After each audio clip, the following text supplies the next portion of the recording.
Class 8th chapter number 15 area of polygons. Last time 15A exercise हम कर रहे थे। 9th क्वेश्चन मैंने लास्ट वीडियो में भी डाला था, लेकिन आई थिंक उसमें नॉइज की आवाज़ की थोड़ी हो गई थी कि आवाज़ नहीं आ रही थी बाद में। तो अभी देखो मैं दोबारा रिपीट कर रही हूँ 9th क्वेश्चन का बी पार्ट। हमने एरिया निकालना है स्क्वायर का, लेकिन मुझे डायगनल्स गिवन है। अब स्क्वायर की जो है वो साइड नहीं गिवन, उसका डायगनल गिवन है। डायगनल कितना है 2.5। मैंने पॉइंट रिमूव करके जहाँ पे 10 लगाया और मीटर को चेंज किया सेंटीमीटर में, क्योंकि मेंशन है कि सेंटीमीटर्स में निकालना है एरिया। तो ये बन गया 250 सेंटीमीटर उसकी डायगनल।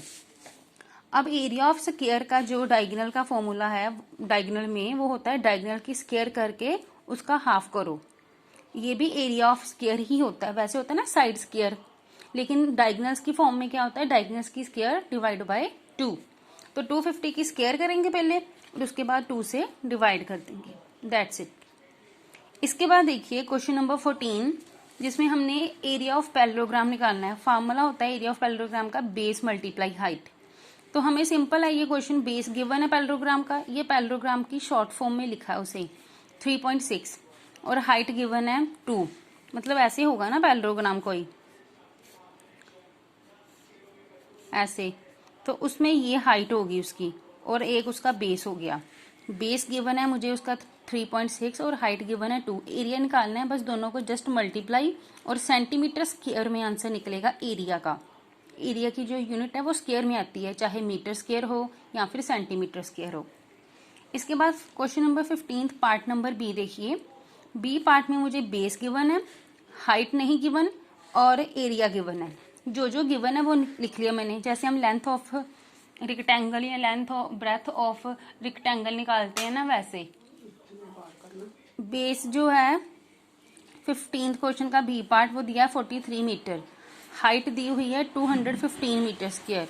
मैंने इसकी हाइट एरिया दिया हुआ है, हाइट निकालनी है। तो एरिया का फॉर्मूला क्या होता है एरिया ऑफ पैरेललोग्राम का, बेस मल्टीप्लाई हाइट। बेस लिखा, एरिया लिख दिया, बेस लिख दिया और हाइट को हाइट रहने दिया। एरिया कितना है 215 और बेस कितना है 43। तो 43 को यहाँ पे मैंने डिवाइड कर दिया। तो एच का आंसर, हाइट का आंसर कितना आ गया 5 मीटर। दैट मीन्स हाइट कितनी आ गई 5 मीटर। उसके बाद 15th क्वेश्चन का डी पार्ट।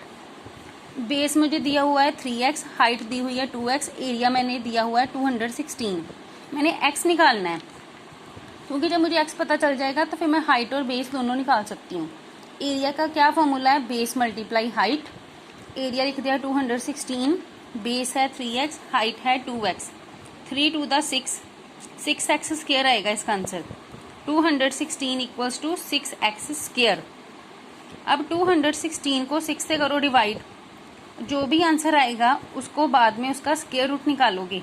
एक्स स्क्वायर आ जाएगा ना, मान लो कटिंग करने के बाद इसका 36 आंसर आ रहा है, तो एक्स आप निकालोगे कितनी आई। जितनी भी एक्स आ जाएगी उसको हाइट में और बेस में पुट करके बेस एंड हाइट आप फाइंड कर लोगे। ऐसे ही आपने 15 के जो बाकी पार्ट्स हैं वो कंप्लीट करने हैं। नेक्स्ट मैं क्वेश्चन नंबर 16 का बी पार्ट करवा रही हूँ। ये फिगर दी हुई है मुझे बुक में, बेस दिया हुआ है। अगर मैं इसको पूरे को देखूं तो रेक्टेंगल है, बीच में ऐसे करके देखूं तो पैरेललोग्राम है। एरिया मुझे सिर्फ शेडेड पोर्शन का निकालना है। तो पहले तो मैं बड़े वाले रेक्टेंगल में से ये और ये माइनस कर दूं तो मेरे पास शेडेड पोर्शन आ जाएगा, ठीक है ना। तो एरिया ऑफ रेक्टेंगल के लिए मैं क्या करूंगी, उसकी लेंथ दी हुई है, ब्रेथ दी हुई है। Area of rectangle equals to 25 centimetre, breadth of rectangle equals to 7 centimetre. Area of rectangle कितना होता है L मल्टीप्लाई B। लेंथ और ब्रेथ को मल्टीप्लाई करेंगे, 175 सेंटीमीटर स्क्वायर मेरा पूरा एरिया आ गया इस पूरे फिगर का। अब मैंने ये वाला एरिया निकालना है, तभी तो पूरे में से माइनस कर पाऊंगी ना, तो शेडेड पोर्शन बचेगा। तो ये छोटी सी फिगर क्या दिख रही है मुझे, रेक्टेंगल। रेक्टेंगल का बेस कितना है 5, हाइट कितनी है 7। लिख रही हूँ मैं, height of triangle equals to 7 centimetre, base of triangle equals to 5 centimetre. Area of rectangle होता है हाफ बेस मल्टीप्लाई हाइट। तो बेस और हाइट को मल्टीप्लाई कर दिया, 7 5 35 over 2। इस रेक्टेंगल का आया, इसका भी सेम आएगा क्योंकि एक जैसी शेप है इनकी। तो ये भी 35/2, ये भी 35/2। दोनों ट्राइंगल्स का एरिया कितना हो जाएगा? Area of both triangles equals to 35/2 multiply 2। 2 कट गए क्योंकि दो ट्राइंगल है ना, एक का पता चल गया, दूसरा का निकालने के लिए 2 से मल्टीप्लाई कर दिया उसको। तो 35 सेंटीमीटर स्क्वायर मेरा बना इनका जो एरिया है। पूरी शेप में से ट्रायंगल्स का माइनस कर दूंगी तो ये शेडेड पोर्शन का आ जाएगा। Hence area of shaded part equals to area of rectangle minus area of both triangles. That is 175 में से 35 माइनस कर दिया तो 140 सेंटीमीटर स्क्वायर मेरा शेडेड पोर्शन का एरिया आ गया।